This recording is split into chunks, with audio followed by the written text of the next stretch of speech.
श्रियकान्ताय कल्याणनिधये निधयेतिनाम् श्रीवेङ्कटनिवासाय श्रीनिवासाय मङ्गलम् लक्ष्मी सविभ्रमालोकसुभ्रूविभ्रमचक्षुषे चक्षुषे सर्वलोकानां वेङ्कटेशाय मङ्गलम् श्रीवेङ्कटाद्रिशृङ्गाग्रमङ्गलाभरणाङ्गये मङ्गलानां निवासाय श्रीनिवासाय मङ्गलम् सर्वावयव सौन्दर्य सम्पदा सर्वचेतसां सदा सम्मोहनायास्तु वेङ्कटेशाय मङ्गलम् नित्याय निरवध्याय सत्यानन्दचिदात्मने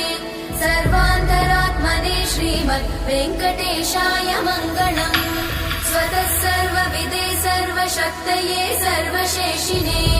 सुलभाय सुशीलाय वेङ्कटेशाय मङ्गलम्।